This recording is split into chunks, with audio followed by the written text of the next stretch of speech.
يا صباح الفل، يا صباح الهنا، يا صباح الطاقة الإيجابية. ازيكم يا جماعة؟ عاملين ايه؟ أهلا وسهلا بيكم في فيديو جديد ومهم أوي أوي أوي أوي. تمام. صلوا على سيدنا النبي عليه الصلاة والسلام، زيدي سيدنا النبي صلى عليه الصلاة والسلام. النهاردة جايالك بفيديو تجيبي ايه في البيت وما تجيبيش ايه، تصرفي فلوسك في ايه وبلاش ايه. هقولك المزايا وهقولك العيوب.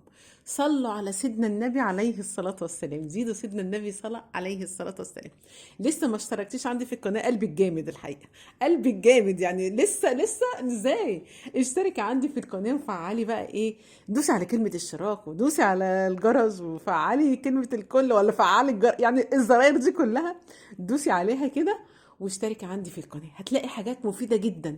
هتلاقي بصي ميزانيات حقيقية. ميزانيات بقى بصي شهرية ونصف شهرية، وميزانيات باليوم، ميزانيات بالشهر، ميزانيات للحاجات العالية اللي احنا منقدرش نجيبها. تمام، هنجيبها. تمام كده اهوت. وميزانيات ازاي تجيبي وتمشي بيتك بالبسيط. كل حاجة هتلاقيها وكل حاجة موفرة هتلاقيها عند ام كريم. خدي لفة في القناة وادعي لي دعوة من قلبك واشتركي عندي في القناة. النهاردة بقى الفيديو جامد جدا يا معلم. صلي على سيدنا النبي عليه الصلاة والسلام. واحدة حبيبتي قالت لي يا ام كريم انا عايزة اجيب كبة، تنصحيني اجيب ايه؟ ناس كتير قالت لي يا ام كريم انهي حلة تبقى احسن، المونيا ولا التيفال ولا الاستانلس ولا حاجات كتير. انا هحاول النهاردة اقول لك جزء من الحاجات دي. تمام كده اهوت. وكل فيديو هطلع لك باذن الله حاجه او حاجتين او ثلاثه ونتكلم عليهم، علشان لما تيجي تشتري صح. تشتري صح. الجنيه دلوقتي يا جماعه بيجي بيطلع الروح. فعشان ان انا اجيب حاجه بالجنيه، مش هقول لك هجيب حاجه ب1000 ولا ب2000 ولا ب10، الحاجه ولعت. لكن عشان اصرف الجنيه لازم اصرفه في مكان. تمام كده. صلوا على سيدنا النبي عليه الصلاه والسلام. المعلقه السيليكون، المعلقه السيليكون اللي اي حد هيستهون بيها وتقول لك دي معلقه ايه المشكله. لا، في معالق بتتغش يا جماعه. صلوا على سيدنا النبي عليه الصلاه والسلام. بصي المعلقه، بصي من هنا كده اعمليها كده، عشان في معالق بتبقى واقفه كده زيها زي الايد دي كده، بتبقى ناشفه. هتبقى متعبه جدا هتجيبيها هترميها. انا بقول لك اهو، لان بصي دي بتبقى كده. اعملي كده وانت بتشتري المعلقه. المعلقه دي انا كنت جايباها بكام؟ انا كنت جايباها ب20 جنيه، ما اعرفش دلوقتي وصلت لكام. تمام.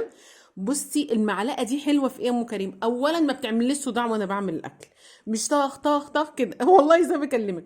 تاني حاجه بتنضف لي الحله، والله العظيم زي ما بكلمك. يعني اي حاجه بتبقى لازقه سبحان الله. المعلقه جربيها وجيبيها، بصي هتلاقي طالع عينها معايا. ما بستغناش عنها ابدا. تمام كده. ومريحه، وكمان في التنظيف سهله جدا جدا جدا جدا. المعلقه السيليكون يا جماعه لازم تكون في بيتك، لازم تكون في بيتك، بس مش اي معلقه. ما تروحيش تجيبي ام عظم ناشف وتقولي ايه دي حلوه. هتبقى هتبقى بايخه. تمام. صلوا على سيدنا عليه الصلاه والسلام. دي اول حاجه يا ام كريم، دي اول حاجه. الناس اللي عايزه تجيب كبه تقول لي يا ام كريمه انا معايا فلوس. في واحده صاحبتي في القناه واختي وحبيبتي بتقول لي يا ام كريمه انا وفرت وجبت مبرد. المبرد 1000 مليون مبروك. بتقول لي ايه رايك؟ دفعت 1000 جنيه وهدفع كل شهر 10 على 10. والله العظيم 10 على 10. برافو عليك. انت هتقولي دلوقتي يا ام كريم الايه الحاجه اللي انا بجيب بالقسط. انا بجيب بالقسط. انا ما اقدرش دلوقتي انزل اجيب حاجه ب5 6000 جنيه، معيش ال5 6000 جنيه. ولما هستنى ان انا احوش عشان ال5 6000 جنيه واجيبهم، هتلاقي الحاجه بقت ب7 8000 جنيه. ولا لا؟ ولا نكذب على بعض؟ ولا اجي اقول لك مش عارف روحي جيبي لك نص سبيكه ولا ربع سبيكه، ربع جرام ولا نص جرام، وانا بمشي يومي بالزق. ما ينفعش. انا مش هكدب عليكي. تمام كده. طيب انا دلوقتي لو جبت بالقسط يا ام كريم، القسط يا جماعه مهما كان غالي انت المستفيده. عشان هو جاب لك الحاجه النهارده ب1000، اللي هو الراجل صاحب القسط. تمام كده هو. بعد شهر هتبقى الحاجه ديت ب1500 على الاقل. يبقى انت استفدتي. يبقى انت استفدتي ولا لا؟ لا. انا اعمل بقى جمعيه واروح اجيب الحاجه بتاعتي، ماشي.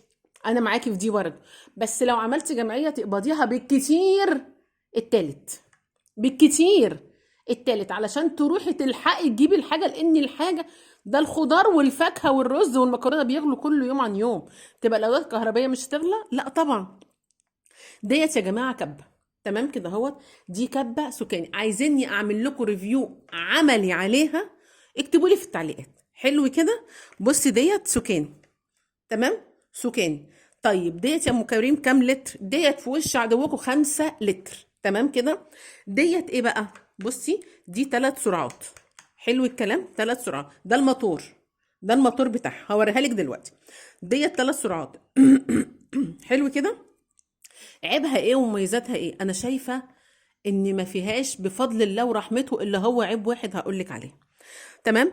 بصي يا حبيبتي، ديت سرعه ودي ودي بتفرمي عليها يا ام كريم كل حاجه تتخيليها. والله زي ما بكلمك، لحمه، فراخ، تمام كده. هوت ايه تاني؟ تعملي اي نوع من انواع الكفته، تعملي بصل، تعملي توم. هي حلوه في حاجات كتير قوي، في حاجات كتير، وممكن اعمل لكم عليها ريفيو لحاجات. يعني بصي هفرم لك عليها اللحمه وهفرم لك عليها البصل، وفرمت التوم وفرسته، تمام كده هوت. طيب انت يا ام كريم هنا في السكاني ديت بتقولي فيها عيب، هقول لك العيب ايه.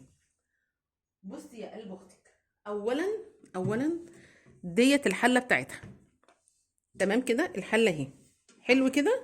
الحله بصي هفتحها لك اهي، وهوريك السلاح بتاعها. بصي انا كنت لسه دلوقتي فرمه فيها كميه بصل محترمه. بصي كام سلاح، 1 2 3 4، دول 4 اسلحه، تمام. لان الوات بتاعها عالي جدا، دي 1500 واط، 1500 واط. واحده دلوقتي هتقول لي يا ام كريم اجيب ديت ولا اجيب الاصغر ولا اجيب الوسط ولا اجيب مش عارف ايه. والله انت اضرب بيتك، انت اضرب تعملي كميات شكلها ايه، تمام. انتوا عارفين ان انا جايبه واحده اصغر شويه، تمام. هوريها لكم في الفيديوهات برضو. ديت ايدي ورجلي، لكن دي في التفريزات التقيله. يعني ايه؟ يعني مثلا جايبه مثلا كيلو لحمه، عليه كيلو بصل، عليه كيلو جزر، عليه فلفل، ارمي هنا اهوت وافرمي. جايبه كيلو لحمه، عليه مثلا نص كيلو برغل، تمام كده اهوت، عليه نص كيلو فراخ بانيه. اه زي ما بكلمك انا بحط لحمه على بانيه وافرم، واعمل كفتات واعمل حواوشي واعمل كل حاجه، تمام. ممكن هتجيبي نص كيلو لحمه الصغيره اللي عندي، ما بفرمش فيها اللحمه، ما بفرمش فيها الفراخ. دي بقى بفرم فيها بصل، بفرم فيها، هوريها لكم بردك ديت في فيديو تاني. خلينا هنا عشان ما تتوهوش مني. بصي ديت ممكن تعملي فيها كفته رز، بس تجيبي الرز البودر، ما تجيبيش الرز تبليه وتغسليه وتنشفيه، برضه هيطلع محصول مهما كان، مهما كان. عايزه تجيبي تعملي كفته رز في البيت، هتجيبيه الرز البودر، تمام كده اهوت. الضحى انا بجيبه الضحى عشان يبقى نضيف جدا. لكن انت بتعملي كفته الرز في البيت يا ام كريم؟ لا، انا ما بعملهاش في البيت، ما بحبش اعملها في البيت. بجيب اللحمه، تمام كده اهوت، بروح عند الجزار اقطع اللحمه ويفرمها قدام عيني، واكون واخده الرز واكون واخده تحابيش الكفته، واعمل الكفته عنده في المكنه بتاعته. بتفرق كتير جدا، بتفرق كتير جدا جدا. والجزار اللي انا بجيب منه جزار زي الفل، تمام. يعني من سنين السنين بنجيب منه، من ايام ابويا الله يرحمه وامي وكده. ودلوقتي ولاده هم اللي ماسكين المحلات، بسم الله ما شاء الله، يعني على العهد مع ابوهم ما شاء الله، الله يرحم ابوهم طبعا، عم علي الله يرحمه دوت. بصوا يعني ناس زي الفل. دي حاجه. انا بعمل كفته الرز عند الجزار، انا كده احب اعمل الحاجه على اصولها، تمام. لكن هنا ممكن تجيبي نص مثلا بانيه، على ربع لحمه مفرومه، على كوبايه برغل، هتاكلي طول الشهر كفته. بلاش طول الشهر، هتعملي 30 وجبه كفته. نص كيلو لحمه، ربع كيلو بانيه، كوبايه برغل. انا ما بدخلش الفول الصويا. ديت حلوه جدا. طب عيوبها ايه يا ام كريم؟ صلوا على سيدنا النبي عليه الصلاه والسلام. حطيتي اللايك، حطيت يا ام كريم. بصي حبيبه قلبي، ده هنا في كاوتشه انا شايلاها، دي بتبقى كاوتشه تتشال وتتحط، تمام. انا غسلاها وحطها. الكاوتشه دي انا احيانا كتير ما بستعملهاش، تجري مني.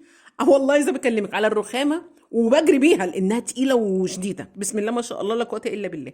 بتعملي ايه؟ يا اما احط الكاوتشه، تمام كده اهو، كاوتشه اطار كده، تمام. يا اما بحط فوطه تحتيها، لانك لو شغلتيها على اول سرعه، لا جامده، بسم الله ما شاء الله، بتجري، تمام كده. يبقى انت بتحطي السلاح ده. العيب الوحيد ان انت ممكن تنسي الكاوتشه، ما تحطيهاش، هتجري منك وتبهدل الدنيا، يا ربنا يستر، تمام كده. بس كده اهي، دي كده الايه، الكبه السكاني. ام كريم انت كنت جايباها بكام وكنت جايباها منين؟ انا كنت جايباها، انا بجيب حاجتي يا جماعه كلها لو جايباها كاش، لو جايباها كاش يعني. اما كنت بجيب الحاجه الكاش بجيبها من عبد العزيز، من شارع عبد العزيز، من شارع عبد العزيز، تمام. طب دلوقتي هقول لك في حاجات انا جايباها كاش، وفي حاجات انا جايباها قسط. يعني المبرد اللي انا هنزله لك في الفيديو انا جايباه قسط. حلو كده. صلي على سيدنا النبي. ادي كده الكبه السكاني. تمام. ديت انا جايباها من شارع عبد العزيز، والله ما فاكره كانت بكام لانها من فتره يعني، مش هكدب عليك.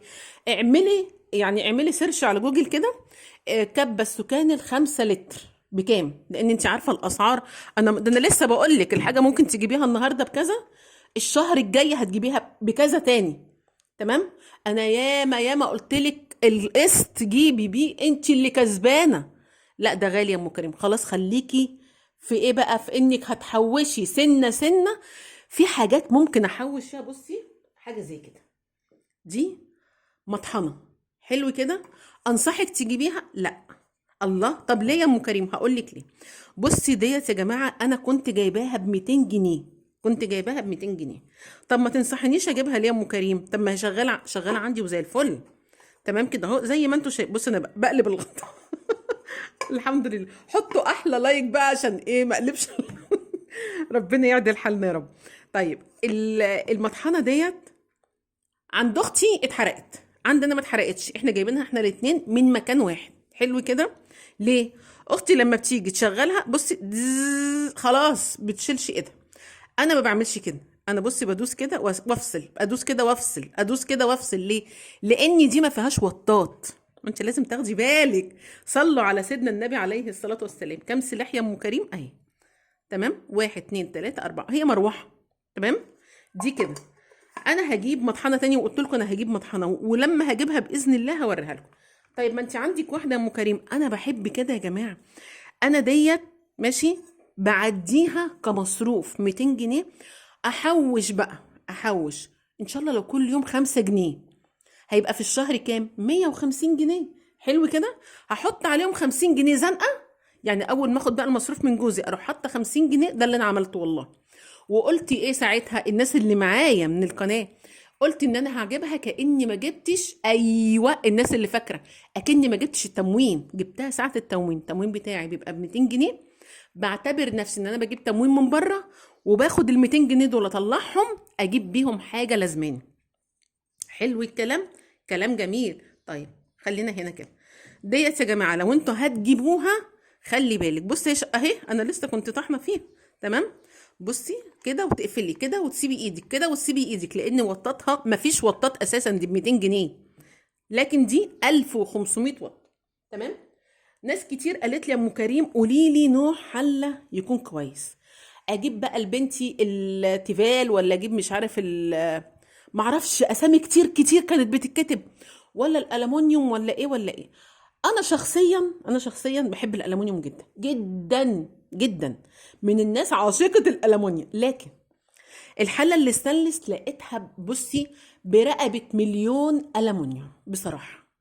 بصراحه اللي استانلس بس تجيبيه استانلس ايه؟ تجيبيه 7 ملي تقولي له كده، وتاخدي معاكي مغناطيس. مشيت المغناطيس على الاستانلس ولزق، سيبيه وامشي. سيبيه وامشي. تمام كده. تجيبي مغناطيس وانت رايحه تجيبي ان شاء الله لو دستة معالق استانلس بالمغناطيس كده هتمشيه. انت هتعملي لها ايه؟ اهي المغناطيس لزق، تاخديش الاستانلس. بيبقى اسمه استانلس مشغول. استانلس مشغول يعني داخل فيه شوائب. ده شوائب استانلس، لكن ده استانلس درجه اولى. دوت من امتى؟ دوت من يوم جوازي. والله زي بكلمك. بصي الحله بسم الله ما شاء الله. بصي يعني مش عايزه اقول لك دعك وغسيل ونظافه وزي الفل. انا ارشح لك ايه؟ ارشح لك الحله اللي استانلس. والله لو الحلل التانية اللي طالعه موضه السيراميك واللي مش سيراميك ومش عارف ايه والكلام اللي بيقولوا عليه دوت لو ببلاش قدامي والله ما اجيبها. والله العظيم ما اجيبها. لا الحله اللي استانلس. انا كنت بعشق الالومنيوم، لكن انا طقم الالومنيوم ركناه عندي. تمام كده اهوت. انا كانت امي الله يرحمها جايبه لي طقم الومنيوم، طقم ستانلس، طقم تيفال زهران. تمام كده. الف رحمه والنور. ترحموا على امي بالله عليكم يا جماعه، وعلى ابويا ربنا يرحمهم رحمه واسعه ويرحم امواتنا واموات المسلمين اجمعين. طيب طقم الالومنيوم كنت شغاله في طخ طخ كده والتيفال وكده. قالت لي ايه الله يرحمها، كنا مره بنسيح زبده، قالت لي يا منى طلعي كانت هي جت سيح لي اول مره الزبده في بيتي، قالت لي طلعي الحلل الستانلس سيحي فيها كانت جايبه لي بسم الله ما شاء الله يعني، مش عارفه ساعتها كانت جايبه لي 15 كيلو زبده، وكان جوزي جايب، وكانت حماسه الله يرحمها. فالمهم كان كميه كانت الدنيا بقى انتوا عارفين، وعروسه بقى لسه وكده. فراحت قالت لي طلعي الحله الستانلس الكبيره، انت حطاها فين؟ قلت لها ده يا ماما حطها فوق المطبخ. المهم طلعت، هي كبيره كبيره يعني، شالت تقريبا في اليوم ده تقريبا 25 كيلو زبده تقريبا، وما كانوش باينين. والله زي ما بكلمك، حله هم الطقم كان 4 حلل، دي الحله رقم 3. يعني في الحله الكبيره قوي ديت انا حطاها دلوقتي تحت السرير. تمام كده، اديني قلت لكم المخبأ. اديني وحاطه فيها الطقم الالومنيوم. تمام كده اهو، ومكيساها بشنطتين 3 ومخليها زي الفل. المهم، هي حله كبيره، وحله تشيل مثلا قولي ايه 5 كيلو رز 6 كيلو رز. تمام كده، دي بعمل فيها ايه بقى اللي بعد الكبيره؟ لما بكون مثلا جايبه مثلا 10 كيلو طماطم 20 كيلو طماطم وهي رخيصه، واعمل صلصه الطماطم بعملها فيها. حلو كده. بسلق مثلا 3 كرنبات 4 كرنبات مره واحده، على اساس ان انا ايه هفرزهم، بعملها في اللي هي التانية الكبيره قوي دي. لا يعني الكبيره دي ممكن يعني ممكن تحموا فيها عيلين 3، كانه بانيو، وعاليه والله واكبر عليها. دي رقم 3. دي بتعملي فيها ايه يا ام كريم؟ دي بتشيل فرخه.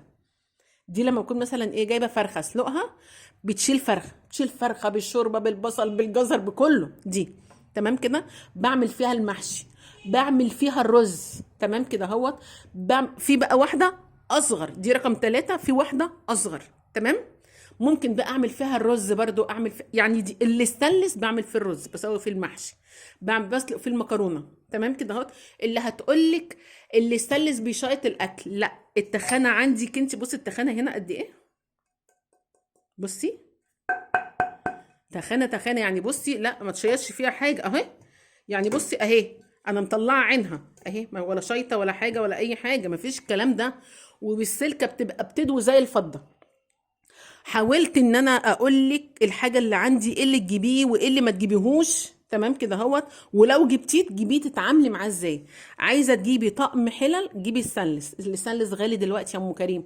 في ستانلس رخيص، انا قلت لك تشتري الستانلس ازاي. حلو الكلام، حلو الكلام.